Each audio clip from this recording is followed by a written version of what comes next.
morning and welcome to my LinkedIn Live. We're talking about the topic of should you upgrade from your free LinkedIn to your premium? Maybe you're already on premium. Are you thinking about upgrading to Sales Navigator, or are you considering a third-party platform such as Apollo? It's been in the news a bit recently. We will dig into that one first of all. Let me know in the comments, are you a Sales Navigator user? Do you think you're getting the value, or are you here to see how much more value you could get? Now, in today's session, I'm giving myself an extra 5 to 10 minutes just to really run through the individual features, because I think that you will find it quite useful to go, oh, I would value that, or I won't value that. And so by the time you get to the end, although we will have gone through some detail, I would really like you to be very clear on whether it's worth you upgrading, whether it's worth the money or not. So that's my promise to you today, to take all of that detail and really sum it up so that you can make your own decision. Now, of course, we mentioned Apollo in the title, and that is because it has been in the news in March. Apollo is a third-party platform. We've used it, and I can understand what is happening here. There's a bit of a battle that's been going on for quite a long time, because if you ever look at the directory in Apollo, it looks really familiar. It actually looks rather like a LinkedIn Sales Navigator. They're using the same filters even. And so when you dig into Apollo, it's really developed from there. Actually, it's developed since we first used it. We're not using it at the moment, but it does data enrichment. So you also get emails. Apollo has automated workflows. So it's actually being used like a marketing automation platform. It's got website tracking. You can send out thousands of emails with an AI email composer. I'm not here to sell Apollo. I think my point is that with all of the things like CRM integration, lead scoring, Zapier extensions, that the directory bit is just one bit of Apollo. It's actually doing a whole heap of other things.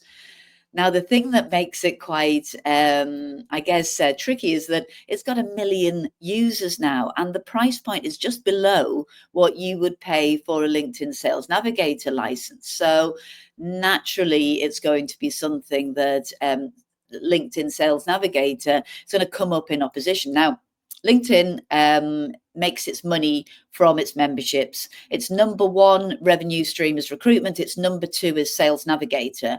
And that's before the revenue that it gets from advertising. And so if Apollo's got 1 million users and they're paying $99 each, then that is naturally eating into a key revenue stream for LinkedIn that has actually worked for 20 years to build this community. And so LinkedIn took the step of banning Apollo. Gosh, it was over our marketing news. Apollo is banned. And indeed, even today, if you go and search for Apollo, it'll turn up in the search results. When you try to go onto their LinkedIn page, it has indeed been banned. So interesting. So I thought, because the news was it's being banned, I thought it being banned as a whole. So I went on to, I'm just going to change my view so that you can see the slides a little bit closer here. Okay. I'm using Grok 3 for some of my research because I can be quite opinionated about these things, and it's just my experience with my agency and with the people that I train. But I wanted to see what users are saying through this. Grok 3 can pull out some really good things from Reddit and X. Maybe we shouldn't go down that rabbit hole of whether we should be using Grok or not, but it was quite useful for this presentation anyway. And the view from Apollo users is, actually I'm using it for email IDs. It's not compliant. This is the issue. So it's gathering data when its users are on LinkedIn. A Chrome extension is then pulling the data into the platform. And so it's keeping its data up to date through the users, basically scraping data from LinkedIn. And this is the issue that LinkedIn has on it, according to the people and the rumors around. Now, I'm not an Apollo user, as I mentioned, but the users are saying that they're still able to use it as normal. Where it's banned from is they've got rid of the LinkedIn page. Now, it's not the first time there's been an Apollo versus LinkedIn Sales Navigator battle. So I'm actually quite surprised that it's taken this long for that to happen. But actually, if you're making a decision on whether you should be using Apollo or Sales Navigator, I think it comes down to this. If you look at the things that Apollo is doing, it's an outreach tool. It's also helping you with your sales meetings and sales follow-ups. It's helping you to do drip campaigns and so on. So it's actually got quite a different kind of feature set to Sales Navigator. We've used the two together because what Sales Navigator gives you is a LinkedIn only effect, but Sales Navigator is far more than the directory. And if you're just using it for the directory, you're probably not making the most of it. Therefore, it's probably not worth the money. However, you can be using it for the homepage, for the alerts, for the conversation starters. So if you're interested in doing lead nurturing and being able to really leverage LinkedIn, then actually Apollo isn't going to give you that. So I'm not too sure whether one actually does replace the other. There's just that overlap there when it comes to the directory. So that's Apollo. Hopefully that has helped clear some of those things up. Now, in this next session of the LinkedIn Live, we're going to be looking at the premium, the Sales Navigator, the feature comparison. And I want you to be thinking about which features am I using now? Which features might I use? Will I actually spend the time doing this? Okay. So I think the problem with LinkedIn, that LinkedIn have given themselves really, is we've got a lot of stuff for free for a really long time. Now, I've been using LinkedIn for, gosh, it must be nearly 20 years now. And we've been able to fill our boots with being able to use it for sales for a very long time. So it's not really surprising that people start getting upset when the free features start disappearing. But LinkedIn is a revenue generating machine. It's owned by Microsoft and it's now got 1 million users using Sales Navigator. Now, this is out of 1 billion LinkedIn users. So arguably, LinkedIn is much more valuable to us in sales now than it was 10 years ago when there were only certain industries that were very active on LinkedIn. Now it's much more universal. And so the price tag has been going up. And this is why we're going, oh, is it worth it or not? Let me just go back into that other view. I asked my network, do you think it's worth the price tag? I had one person say, I think it's overpriced. What about you? And then another person last night was saying, look, that's a really good question. The answer is it depends. They say if you're doing account-based selling, then it definitely helps. If you're doing complex sales, it absolutely helps. With that said, you can get much of the same information with some of the more sophisticated data contact solutions, e.g. Apollo, Zoom Info, there's many more. But if you're selling a commodity product or something that's not high ticket, then I have much less of an inclination to invest the money. What a brilliant comment. I couldn't have put it better myself. Let's continue. Let's dig into this. But one thing to consider is what kind of selling are you doing? Because this will depend on how much value you're going to get out of Sales Navigator. A year ago, people started getting pretty upset that the things that they got used to on free LinkedIn.com started disappearing. Things started being blurred out, and then there is a upgrade to premium if you want to see this feature. Now, all SaaS platforms do this. We're not used to it with LinkedIn, but it has riled a few people. You clicked on something, you want us to unblur it, sign up to premium. There's some people that are pretty angry about this response. And the thing that has angered people more than anything is when you send out a connection request, that you're now limited on the free version on how many times you can add a personal note to that connection request. Now, if you're somebody who is not really aware of this and you're receiving a lot of requests that are now blank, this is why. It's the free users that can't be adding a note. First of all, it sort of seemed to come to different people at different times, as is typical of LinkedIn. Somebody saying, I got 10, somebody else saying I got 5. Somebody here said they've also lowered the characters. Now, I've got Sales Navigator, so I wasn't aware of this. They've now lowered the characters from 300 to 200. Like, that's a big problem. Now, I would say they're doing you a favor. If you're putting 300 characters in your connection request, you're saying too much and you're probably going to get it rejected anyway. So just a little tip on that. And then somebody else is saying, you're lucky. I hit the limit when I just did 3. Now that's 3 in a month. Personally, I'm not in favor of this particular reduction. I think that when you start a relationship on LinkedIn, and this is what LinkedIn should be encouraging, you want to be starting that conversation in the inbox, and they're sort of making it much more faceless. It does mean that we need to lean more on our profile, and we need to lean particularly on our headline in order to get the connection accepted. And some people are reporting that actually my blank requests are performing better than my requests with a note. Now, this has triggered us to really look at that as research. We're doing all sorts of research on this. We're asking people in polls, do you prefer to get a personalized note? Do you send a personalized note? What kind of message do you ignore? What do you do in order to get a connection request accepted? So we've been going out with lots of polls over the last 3 months. We'll be continuing that until the report comes out in May. Also, I was at Uplift Live, the LinkedIn conference last week, and I asked a whole load that we were delighted to be in a room full of LinkedIn experts, some absolutely fantastic speakers. If you're a LinkedIn fan and you've not heard of Uplift Live, the 2026 tickets have gone on sale now. I absolutely recommend it. And we videoed these experts to understand, what is it that, is it worth upgrading to Sales Navigator? What would make you do it?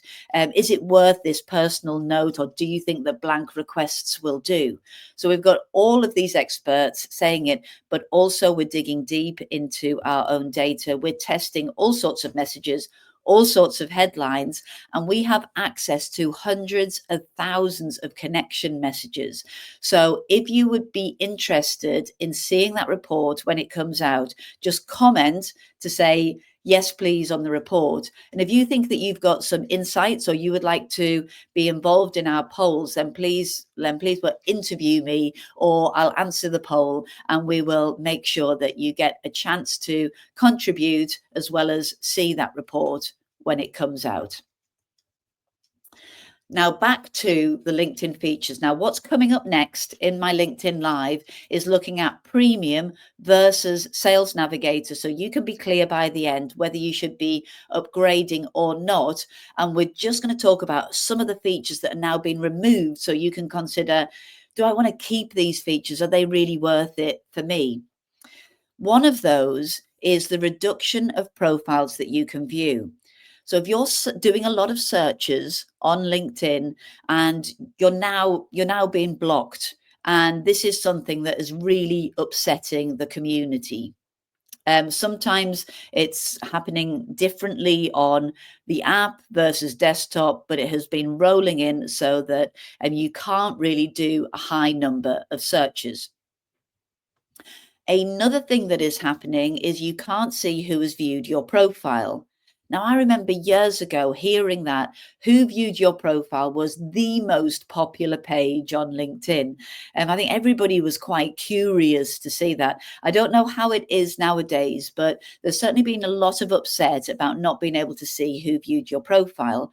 But I would like you to ask yourself, have you ever done anything with who viewed your profile? I'm sure that some of you have done, or you wouldn't be on a LinkedIn Live at 8 a.m. talking about LinkedIn. Now, these are the ways that I would be using who has viewed your profile. I would be using it as a litmus test. Are my activities increasing my views? And being able to see who is viewing my profile based on my commenting or my posts that are going out. I'm also looking at it for insights on whether my profile is performing well. The example 2 and 3 there on my who viewed my profile, one of them became a first degree connection after I'd sent them a connection request. One of them didn't. It's still pending.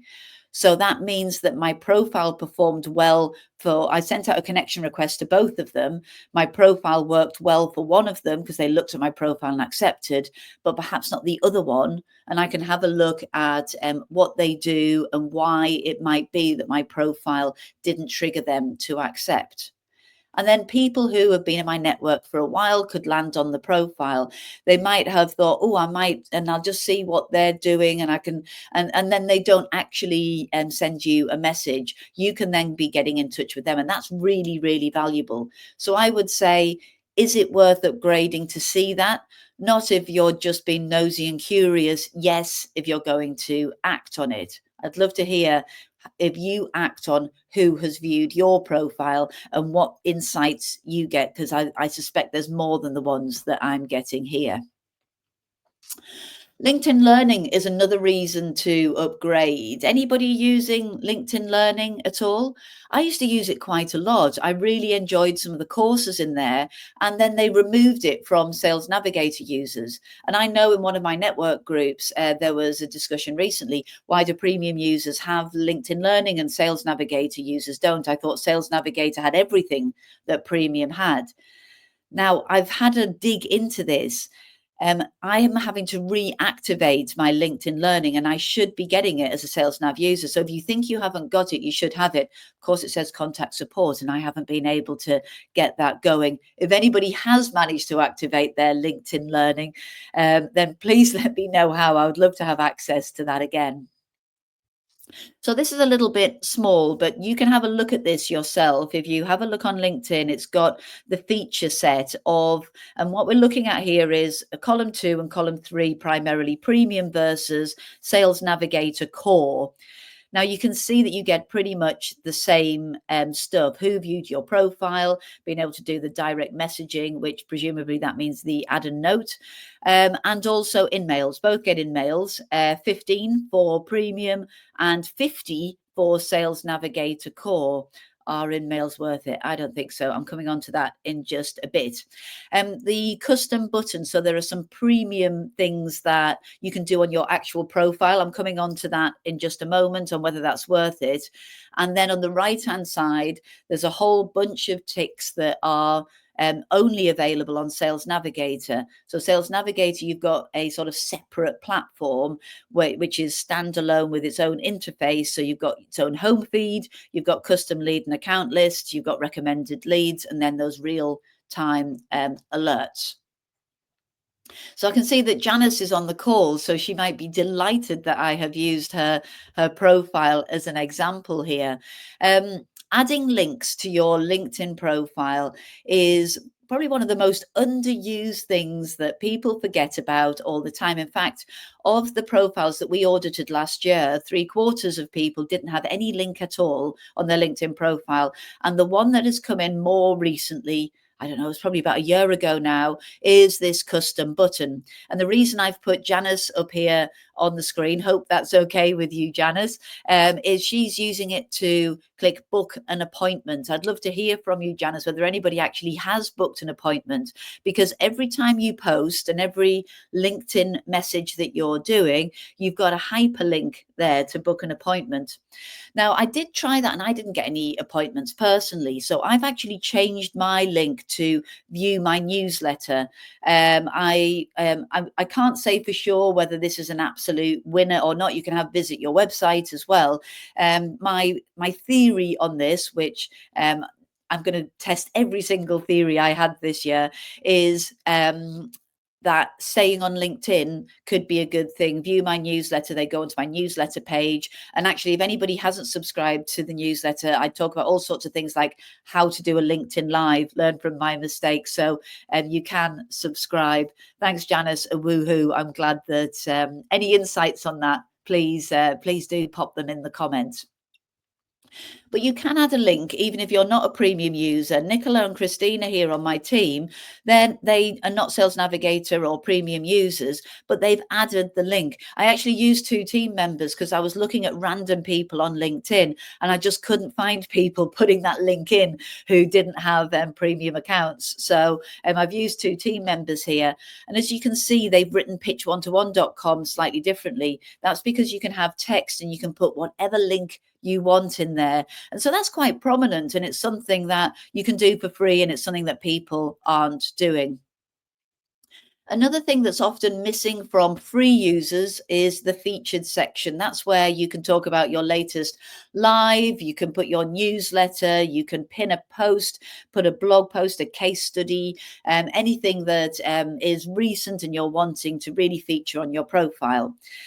Now, we found that actually 83% of the profiles that we audited last year didn't have a featured section. So again, free users aren't taking advantage of the real basics that you can put up there for free. Now, what you get as a premium user is that you can then pin onto your featured another section from your profile. I've chosen recommendations, but you can see the list there. If you have a certification that you really want to feature, it's further down on your profile. You can pin that up onto your featured. So I think the sort of reflection on this is, have you made the most of the free features to then look at whether it's worth upgrading? Oh, Janice has received an appointment with a potential client and a recruiter from having that hyperlink in. So that was the custom button that's available with Premium and Sales Navigator. Now, with Premium, you can search for a lot more profiles. And with Sales Navigator, there's this really advanced search functionality.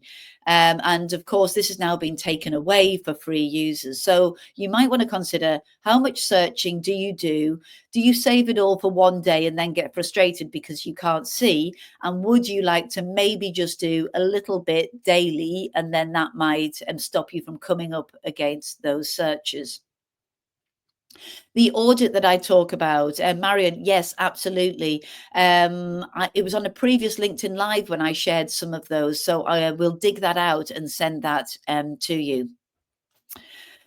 Now, with free LinkedIn, the view that you've got here is freelinkedin.com. And I think that the most underused part for free users is the search box. It's right top and left of LinkedIn, but the amount of times I've gone to use that keyword when I'm doing a one-to-one or training, and people realizing, oh, I'm not really using that section for these things at all.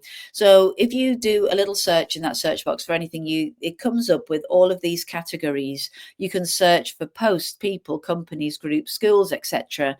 And what I've just put there are all of the filters that you get when you're searching for people. And it's really much more in depth than I would expect for a free platform. You can find people who are, whether they're connected to you or not, what company they're working for. You can put Boolean searches. If you've ever been on any of my other LinkedIn Lives, I've talked about Boolean. You can put in job titles. So is it this job title or that job title? So you can really broaden that search. What I think is absolutely gold dust on here are, you can search through if they used to work at certain companies or if they're connections of somebody that you're connected to. So this is brilliant. And if you haven't already really leveraged this, then maybe try that first before upgrading to see whether Sales Navigator is worth it. And then there are things that you can't do in Sales Navigator on the advanced search. You can't search for posts by keywords, by frequency, by author, industry. In fact, you can't search for posts out there. You see the posts from the people that you've saved only. You can't search for groups. You can't search for events. And so there's a whole load of search functionality that you should be leveraging, as even if you have Sales Navigator alongside Sales Navigator. So this is the view on Sales Navigator that you get when you're looking at your account searches. I know that a lot of you might not have seen this, so I wanted to explain. And the things that I think give it the edge over something like a data platform like Apollo is it's got the insights of what people are doing. And this is the same on the account and the leads, such as senior leadership changes in the last 3 months. And it's also got the integration with Crunchbase. Have they had funding events in the last 12 months? And when you look at the lead search Sales Navigator, I think the best things about it over and above a standard data platform is it gives you your best path in because it understands how you're connected and your experience. The best path in can mean that you can find people who are second degree. Now, I think this is so important. If you're connecting to people who are third degree, we know that they will be less likely to connect than second degree. Our data shows that. We did a mixed bunch of people versus second degree only, and the second degree only connected 14% better. You can also find people that are interested in certain products. Now, if you're selling, say, a platform that is digital asset management, for example, there's a number of digital asset management platforms on LinkedIn, and it knows that it's a product and it has put it in a category. You can find people that have shown interest in any of those products, which is really, really useful. You can find the companies who are interested when you've got the account search, as well as the individuals. You can go directly to those individuals. If you're a bigger company, you've been doing advertising, you've got a decent company page, and you've got quite a lot of employees, you can also see which companies are showing buyer intent. This means, have they been signaling anywhere on LinkedIn different to the intent that you get on platforms like 6sense? And you can see those that might be already aware and engaging with you or your colleagues or your company page or your advertising on LinkedIn. So this is very specific to LinkedIn intent. And then recent updates are great. People who have been posting in the last 30 days, people who have been mentioned in the news, people who have been recently promoted. And then the management of the list is pretty good. So you can find people within your lists. You can be segmenting, okay, these are the prospects that I'm going to, who from my list has been mentioned in the news, right? I'm going to reach out to those people. And then you can save the searches. Because it's such a dynamic platform, people will drop into a search when they didn't before. They might be new in role, or they might have recently posted, or they've updated their profile to add a certain keyword, which is going to mean that when you've done a good detailed search, they now drop into that search, whereas they didn't when you saved that list last time. You can go back to your saved searches and see who is new in that search, and then save to lists. So just that whole sort of manipulation of data. And actually, a lot of people have Sales Navigator and they really don't make the most of that advanced searching. But the real value of Sales Navigator is this homepage. If you have saved the accounts and lists very well in Sales Navigator, it's up to date and it's clean, you have got a treasure trove, a to-do list of things that are happening on LinkedIn today that can be conversation starters with your network. And this is the bit that is really, I think, worth the money. And this is what separates it. Now, you can be finding other ways to do this, because on LinkedIn Free, you've got your notifications tab. You can be clicking the bell and hoping that the algorithm puts the people that you've clicked the bell, you can have them coming up on your notifications. However, it's very unreliable. I'm finding that more influencers will come up, but not my prospects so much. It's got better recently, and you can have all of your notifications, and you can then also look at my posts, so you can see engagement in my own posts. You can see mentions as well. I don't think that the notifications can replace your Sales Navigator home feed. And I don't think that these notifications are working in Sales Navigator, you need to do both. You need to engage with the network, with the activity that you've generated through your comments and your posts. You need to really be making sure that you're not ignoring your ecosystem at the same time as engaging with your prospects. So I would be using my activity. Forget your homepage. That's just going to be a rabbit warren of you can spend an hour on there and you're not really engaging with the people that matter. Look at your notifications, make sure you don't miss anybody talking about you, and then go to Sales Navigator and engage in your partners, prospects, the people that you've saved and important to you. LinkedIn.com free does have a way.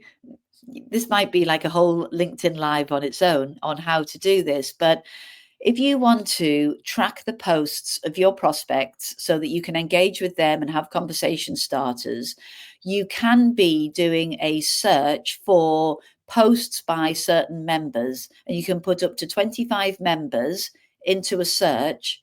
And then, of course, you move on and that search disappears. But if you bookmark that URL, you could return to that the next day. You're probably going to want to track more than 25, so you'd need more than one bookmark. That takes determination. It really does. And I know that there is a platform, Line One, that takes some of that pain away from you, that you might want to consider if this bit is important to you.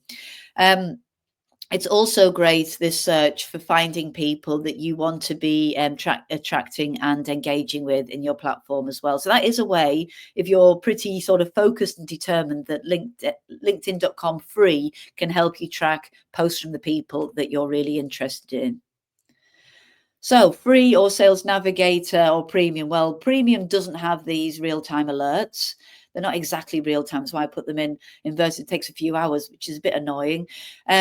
But most people who have Sales Navigator, I know this for a fact from the amount of people I've worked with who have Sales Navigator, yes, it's worth having, but most people aren't using them. If you're going to work on Sales Navigator every single day, then it's definitely worth the upgrade. LinkedIn would be telling you that it's worth the upgrade for InMails. I would say it's not. Has anybody ever had InMails working for sales particularly well? I've given up on that personally. You can see up there, that's my InMail. I've used one out of my 149 credits, so they've built up over the 3 months. Now, I do use them sometimes to nudge a connection request. So, it might have got lost in the ether and I get a higher number of people connecting. I've used it for surveys, events and things like that, and that can work quite well. There are some tips on using it better. Actually, LinkedIn's training's not bad on this at all. Keep it simple. This is a user on Reddit. If your request takes more than 20 seconds, you're asking way too much. I think that's the problem with it. When we're in the free LinkedIn message, to only say one thing, or you should say one thing, and that the reaction that somebody needs to give you, they can't overthink it. It needs to be very reactive. That's good practice inbox handling. InMails are the same, and they lull you into a false sense of security, thinking that you've got an email space. And so as soon as it looks like an email, time to remember you're on LinkedIn. So that's my viewpoint on InMails. Moving on quickly. Now, this is the final bit, because if you're now thinking, I'm keen to do Sales Navigator, but now I have a choice, core or advanced. Wow, the decisions just keep on coming, because advanced is twice as expensive than core. When did that happen? It used to be just a tiny bit more. They added in a whole lot more features. And so now I've decided for Sales Navigator, what do I go for next? Let me just cut to the chase on this, because we're getting to the end, and I really want to make sure that we're being clear on whether core is better than advanced. If you have a team of people, you can use TeamLink. And TeamLink is great for seeing what who your colleagues are connected to and being able to share lists, because good practice, if you have a number of colleagues on LinkedIn, is to do a multi-threading approach, particularly if you're selling to enterprise. Have a few of you connected to quite a lot of them is going to really give you some LinkedIn value with those enterprise sales. So it is worth doing advanced if you're going to join your activity together with your colleagues and have a look at who they're connected with and help your colleagues get connected to the people that really matter to your deals. Another feature is Smart Link. Now, this tracks anything that you might want to send with a little, like a bit.ly link, but in LinkedIn. Where it's really good is most people are already logged into their LinkedIn profile. And if, say, you use it for a proposal, if you've got your champion and your champion is sharing your proposal around colleagues, you don't know who is involved in this buying group, you get to see who is looking at that through their LinkedIn profile. So that can be quite a useful thing. Obviously, if you've got tracking through some other source, or you've already, you wouldn't put proposals through that, you can actually use it for anything. But because it's a sort of a strange LinkedIn link, I would just use it with the people that already know and trust you, that you're not sending them some kind of spam link or hacking link. The AI summaries is a reason to upgrade. The only one I find that is very useful, because you can just go to ChatGPT for a lot of the other things, and it would make it much more personal to your business, is the headcount insights. I've been able to consider what a company strategy might be when I'm doing my account research based on who they've been hiring recently. So that's something very LinkedIn specific that it's useful for. Another thing is if you're doing ABM, or maybe if you're using an intent platform, you might have a whole load of accounts that you want to be looking at. You can actually upload that as a CSV if you're using advanced. I would say one tactic that we're using quite a lot is, if Sixth Sense is pulling out 1,000 accounts that you could be engaging with, and that's far too many, you can then overlay that buyer intent and category intent. So you upload the accounts, look at them on an account list, put your product categories in, and you can then select the accounts based on how well people already know or engage. I hope that was a lot. There's a lot of detail in there. Are you confused? I've got a summary, so let's see whether this helps or not. If you're selling, if you're spending 30 minutes or more a day on LinkedIn, and you have higher value deals, and you promise yourself you will be disciplined to save the right accounts and leads and use that homepage, then Sales Nav is worth it. If you're a salesperson that's wanting a directory, and that's why you're thinking about upgrading, but you're emailing and calling primarily, then you may as well use a third-party platform that is better with the data enrichment and the other activities for outreach. If you're thinking about upgrading to enhance your networking, you're wanting to grow your network, increase awareness of you and your company, have some better features, stand out from competitors, then probably premium will do for you. If you're an occasional user and you're wanting to keep it free, then I would say really use those filters, bookmark some of them so you can be going back to them, and use a bit of discipline with that so that you can focus your efforts, and you're going to get still a lot of features for free. So I did say we were going to take a little bit longer on this LinkedIn Live because I wanted you to have all of the detail. Please contact me if you have a question that I haven't covered today, or you want me to dig into any of those features in a little bit more detail. It's a bit of a whistle-stop tour, but I would really like to know, do you accept connections with a blank message? They're increasing. Do you care? Or does the note actually put you off sometimes because that's too templated or salesy? If you comment on that, we'd love to involve you in our research, and the research paper is coming out in about a month's time, so comment and we'll make sure that you get it on the first release. So that's it from me today. Thank you so much for joining. I'm going to just play my outro, and we will see you next time.